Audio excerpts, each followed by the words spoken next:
I would first of all like to rebut a statement that the Honorable Ganesh Mahipal uttered in his speech, and to say to the Honorable Member that my colleague Sonia Parag and myself, we are ministers of this government. I know what you and the members on the opposition side will be. I took an oath on August the 2nd, 2020, to work hard to ensure that the rigors, the electoral rigors of the 2020 elections will never ever get power again in this country.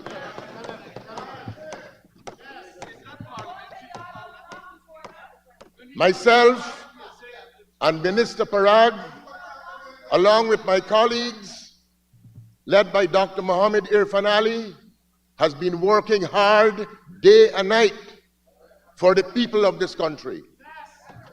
And we will continue to do so. Mr. Speaker, in a few words, let me describe this $1.146 trillion budget presented under the theme, Staying the Course, Building Prosperity for All, as good, pro-people, pro-development, pro-infrastructure, pro-business, pro-welfare, and pro-poor.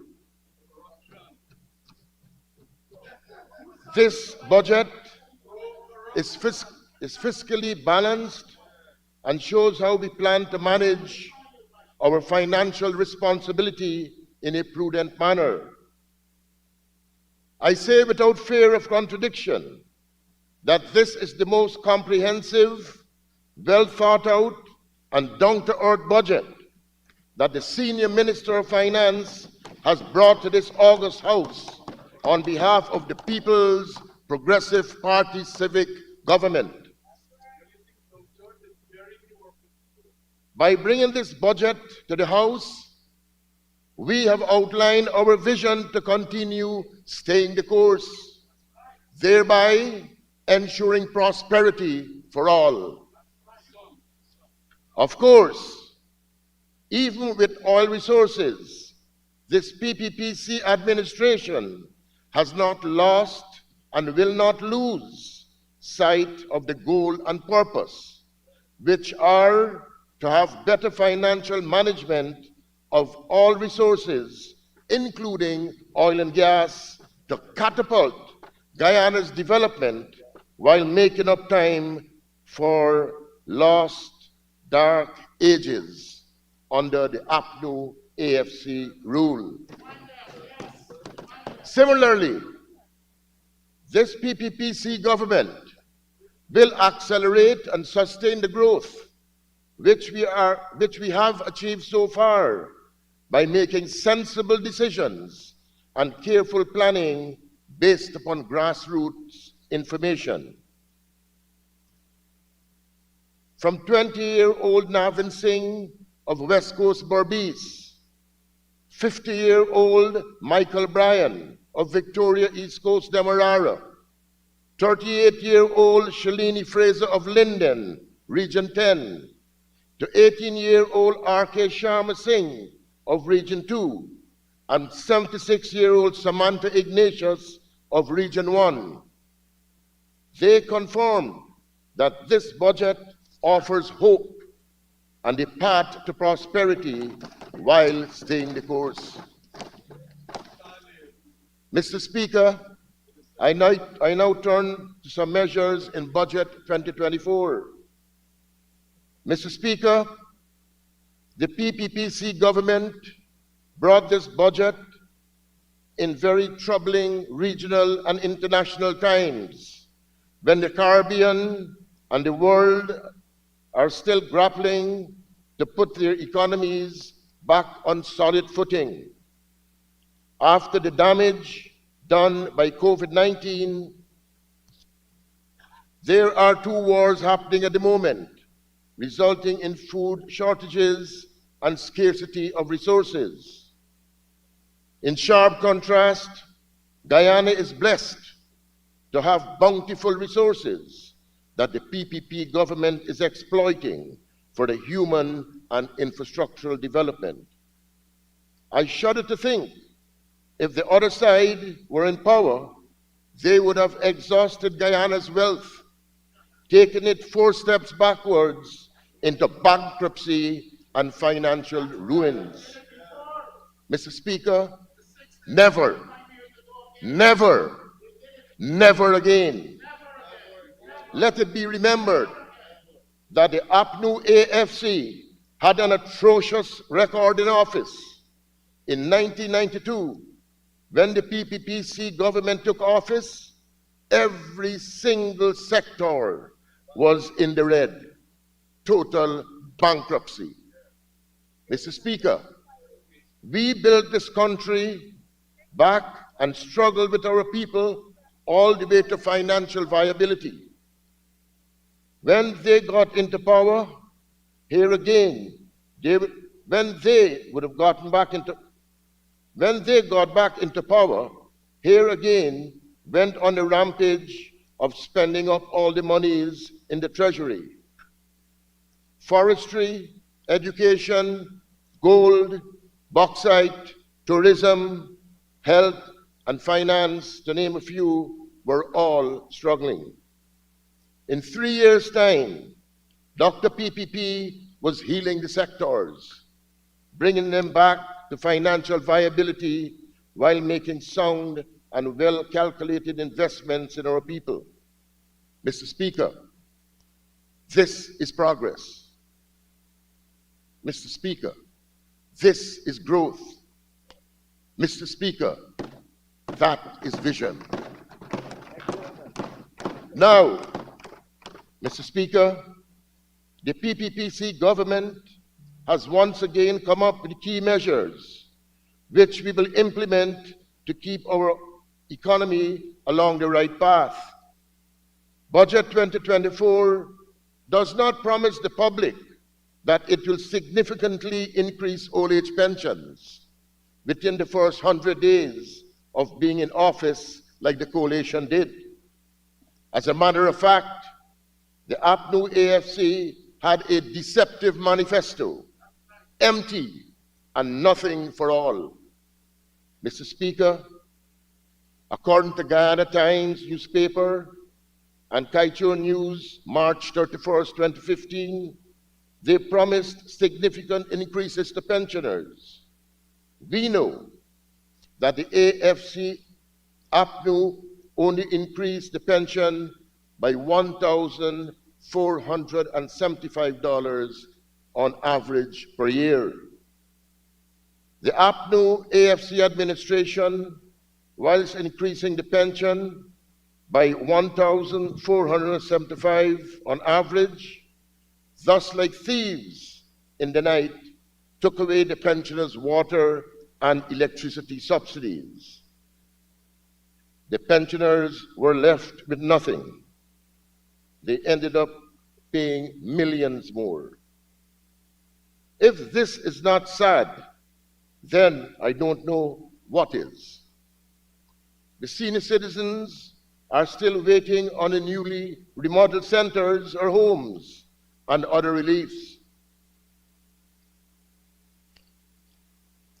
That APNU AFC promised them during their tenure in office. Shame, shame on those riggers. Honorable Minister, you need to withdraw those shames and stop using that word. And so I do, Mr. Speaker. That is the APNU AFC legacy, and indeed sordid record in office.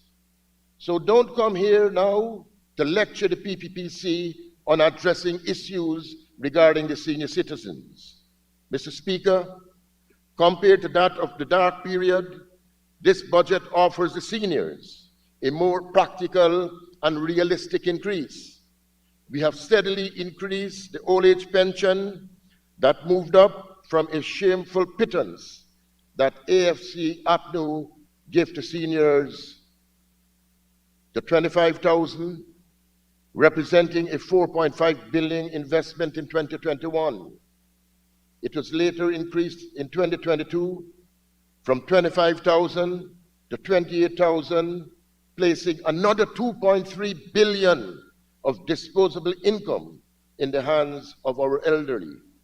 In 2023, the PPP gave a further increase from $28,000 to $33,000, and this budget makes allowance for $36,000. Mr. Speaker, this represents a 75% increase. Mr. Speaker, I don't think any sensible Guyanese would fault our government for making sustainable decisions for our seniors who have benefited from $14.1 billion more this year than 2020.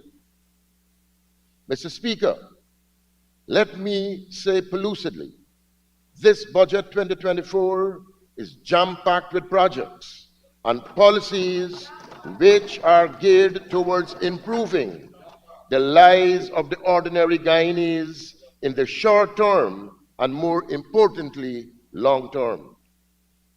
Those opposition seat warmers who criticize and focus on budget 2024 are visionless, hopeless, and backwards thinking. The government aims to build household prosperity, community prosperity, and national prosperity with budget 2024. Mr. Speaker, perhaps the APNU AFC MPs are not sure what position to adopt in relation to the budget, other than the old rhetoric of corruption, racism, and discrimination. After all, they're still battling among themselves to decide who should be their leader, because blank check, the Honorable Aubrey Norton, is too busy visiting Bam Bam Alley and socializing with the bottle. Mr. Speaker, only this morning I was browsing Facebook and came across a newsroom post, and I quote, "Norton hints violence at general elections." In the same post, the Honorable, but in fact, should I say Honorable? Minister, let's stay away from that because you're going to use a source that's not acceptable, media reports, to impute on the Honorable Leader of the Opposition. Stay away from that. Mr. Speaker,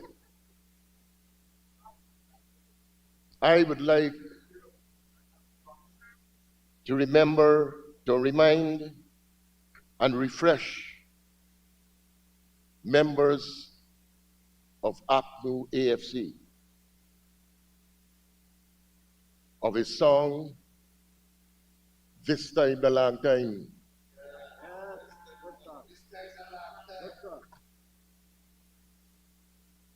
It was also mentioned that should the APNU AFC return to power, well, Mr. Should, budget 2024 sets the tone for budget 2025 and beyond. While they're fighting, Mr. Speaker, the Honorable MP Desir and Ford et al., according to an opinion piece I read in the Chronicle newspapers and online, are busy teaming up with others in and out of the National Assembly, the discard of their current leader. Mr. Speaker, so Their story is bitter. It is sour. The bitterness continues for those on the opposition benches and is proven to attack their psyche and thoughts about the budget or the people's business. I rather suspect this is why the APNU AFC politicians went on Nation Watch and a PR campaign trying to discredit the budget. Mr. Speaker, we do not want to be in the same category as the APNU AFC administration or party. We are different. We plan for the present while looking ahead. Mr. Speaker, should we build another Durban Park? Should we have a barbershop fiasco? Should we have another drunk and pissing and shaking of genitals scandal? Or should we have another jewelry, bangles, and computer scandal? Mr. Speaker, I want to remind this House of the Chronicle and the UG funds fiasco involving two honorable members of this House. And I'm proud this afternoon to know that we have students from various schools present, and to remind this House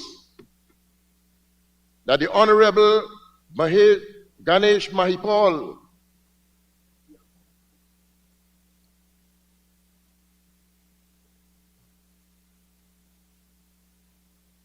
used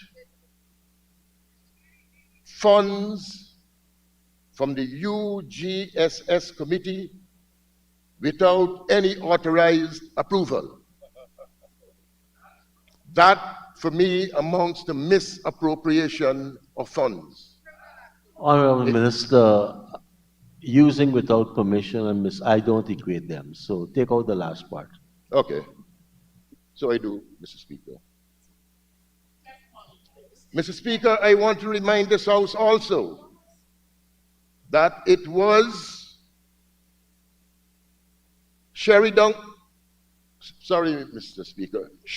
Duncan, the honorable member, who also misappropriated funds from the Guyana Chronicle, over 20 questionable transactions. And guess who freed him? Who dismissed him? The honorable member, Geeta Chandan. Mr. Speaker, we have a country to run of 83,000 square miles. We are too busy working. Mr. Speaker, our energies are firmly set on building and improving communities in a timely manner while improving on our infrastructure in line with our development policies for a modern and just Guyana. Mr. Speaker, in the budget you will see $10 billion for the continuation and expansion of the part-time job program. This is in addition to the creation of employment for 196 persons via the job bank last year and 863 over 3 years. Over 9,000 people have gotten into jobs directly and indirectly because of this PPPC administration astute policies. Additionally, to address the issues plaguing UG, this PPPC government will look at addressing the student loans and cost of young people's tuition towards making education available for all.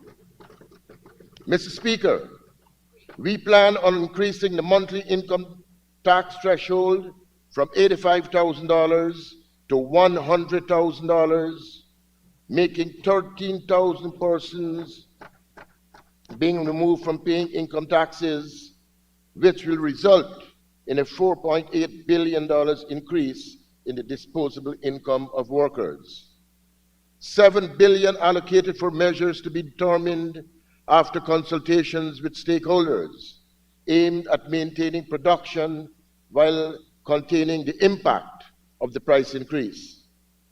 This is not how the 2020 electoral riggers, namely APNU AFC, hit the $18 million signing bonus. Mr. Speaker, in the meantime, we will implement initiatives which will help the people survive the cost of living. After all, the PPP is and will remain a pro-poor government. Mr. Speaker, the PPP is determined to increase public assistance from $16,000 to $19,000 monthly, more than doubling the public assistance since the PPP resumed office. This will increase disposable income of over 35,000 persons. Mr. Speaker, we would recall the rigors of elections of 2020. The APNU AFC government had 2 ministers handling the portfolio of education, for which my colleague, the Honorable, the beautiful Priya Manichan, now has sole responsibility. There were two round pegs in square holes. Mr. Speaker, more than $135.2 billion has been budgeted to further realize the government's vision of world-class education. Added to that, the PPPC administration proposes to increase the Because We Care student cash grant from $35,000 to $40,000 to benefit over 205,000 school children in public and private schools, placing an additional $1 billion in the hands of parents. This is after the treacherous and vengeful politicians in the APNU AFC coalition who axed same, but had the nerve to fortify themselves with the fat cat and hefty salary increases for friends, favorites, family of the APNU AFC government. Shame. In health, Mr. Speaker, we propose to spend $129.8 billion, $78 billion to further develop housing infrastructure, and not forgetting $22.5 billion has been budgeted in the water sector for further advancements. $2.7 billion has been budgeted for the continuous development of culture and arts, while $4.6 billion has been allocated for sports. Mr. Speaker, Budget 2024 provides a sum of $1.1 billion to advance youth development initiatives.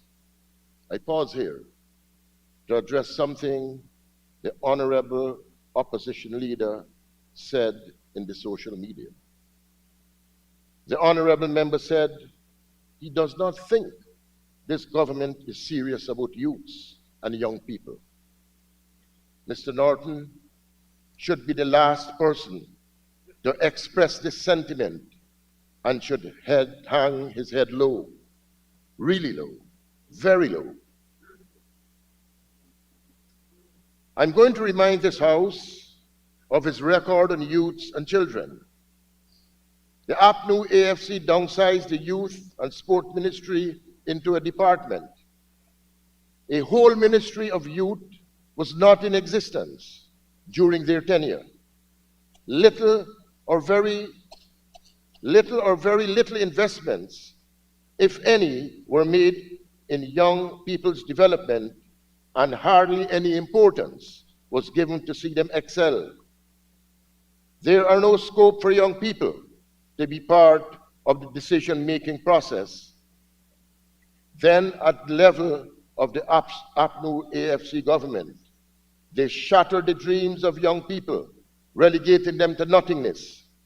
Mr. Speaker, as the saying goes, fool me once, shame on you, but fool me twice, shame on me. I say this is no country for old men who only have dreams to offer. This country, under the PPPC, is a place where youths are thriving and have a say regardless if you're African, Indian, Chinese, or mixed. Mr. Speaker, the old must give way to our young peoples. The PPP administration believes in and reward our youths. Training and our youths with training and jobs. After all, they are our leaders of tomorrow in a modern Guyana. Mr. Speaker, I heard only the other day that the Honorable Member Norton relegated and berated one of his politicians on that side of the House, the Honorable Mr. Figuera. I saw you sat there on that side of the House all alone. And I brought a picture, Mr. Speaker, if they want to refute same.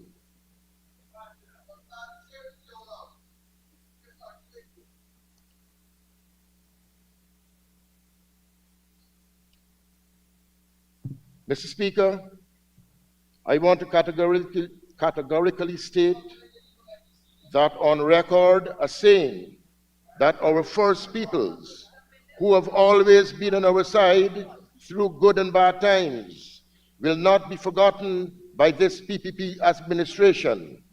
We will continue to work for the development and the improvement of their livelihoods in healthcare, education, and agriculture, to mention a few. This budget is Amerindian indigenous friendly and is geared to ensure that money flows from the national coffers straight into the villages and communities of Amerindians and indigenous peoples. This year, Amerindians will have the National Two Shows Council Secretariat building to host meetings and discuss key issues at a total cost of $147.8 million. An amount of $100 million will be provided in 2024 to support the hosting of the NTC conference, and a further budgetary allocation of $800 million to support the land titling program. Mr. Speaker, the PPP administration believes in real development of our Amerindian people, letting them decide their own paths.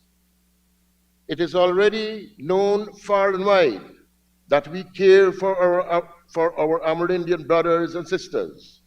That is why we invested our time and work to ensure that they are paid for sale of carbon credits, which will further enhance their communities.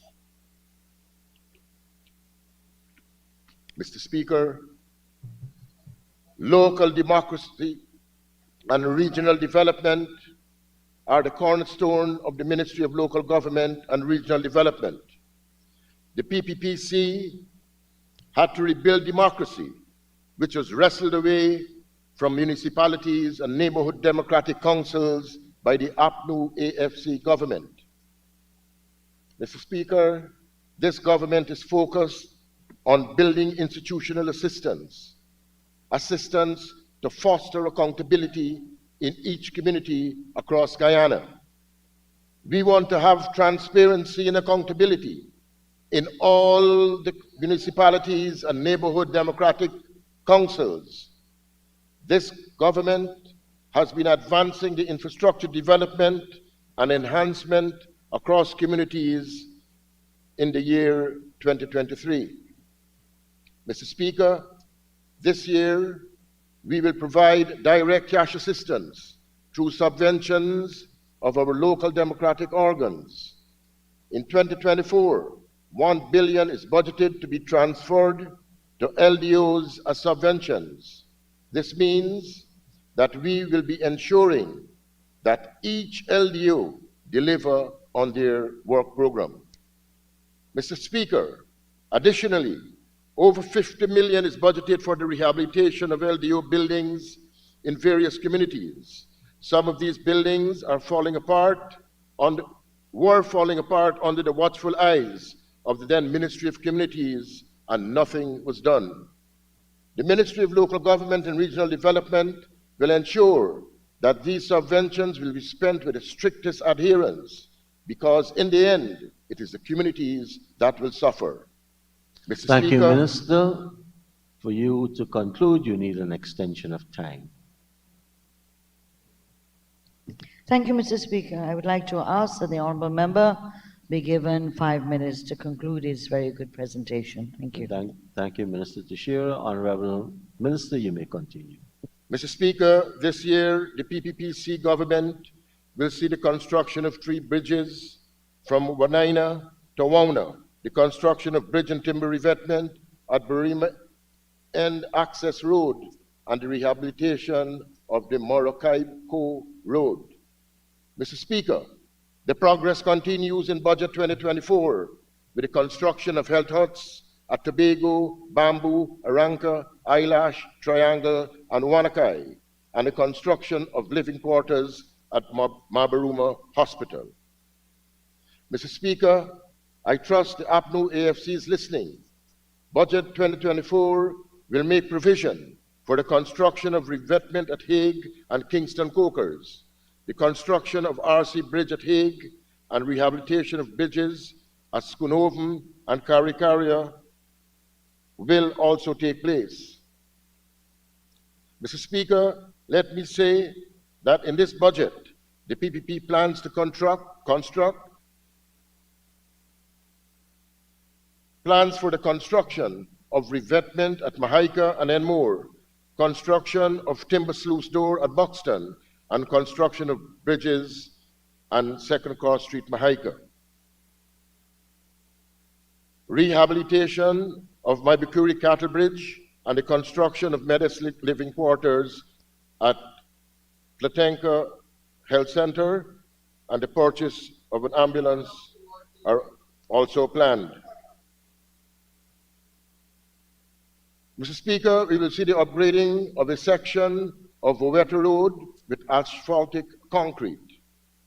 Mr. Speaker, staying the course and building prosperity for all in this budget, we'll see the PPPC government in Region 10 rehabilitating bridges at Dawala. We will rehabilitate creek roads at South Amelia's Ward, Lewis Street, Wizrock, and upgrade the roads at Central Amelia's Ward, Success Avenue, among others. Mr. Speaker, it's no secret that Guyanese saw hope restored to this country, and every citizen has witnessed unprecedented economic growth in every sector in a rapidly transformed new and modern Guyana. This PPP government has demonstrated its vision and leadership in ensuring a plan of action to attract private investment, improving infrastructure and social services, and providing opportunities and improving the lives of all Guyanese through the creation of jobs and the creation of opportunities for all to grow and enjoy a comfortable life. Mr. Speaker, a budget of $1.3 billion is allocated for the completion and rehabilitation of markets, including Hydroni, Leonora, Charity, Monrepo, Kumaka, Sudi. This initiative is part of the government's effort to improve the selling and shopping environment. This catalyzes economic growth. Unfortunately, Parika, Charity, and Karivatal markets were ravaged by fires. As a result, the government began reconstruction of these facilities. Mr. Speaker, Guyana's First Lady, Ari Ali, has initiated projects to develop multipurpose parks in Region 3 as part of the National Beautification Project led by her office. This park is located at Tushin, east bank of Essequibo, and is aimed at enhancing community spaces and providing residents with recreational and sporting facilities. In 2024, the ministry will be moving to upgrade existing dump sites to environmentally accepted landfills, developing and operating waste management facilities, along with advocating the 3R initiative: reuse, reduce, recycle. This budget, Mr. Speaker, is good for Guyana and good for development. I want to again state that these budgetary allocations, along with the spirit and letter of this budget, will be commended to this House. Mr. Speaker, we must not celebrate the past and present, but I want to reach out to my colleagues on the opposite side of the House to join us to celebrate the future. It is our future in which we will find our greatness. I wish to commend this budget to the House with the words, stability towards prosperity. Thank you very much, Honorable Minister. And now for the Honorable Member, Ms. Coretta MacDonald, to make her presentation.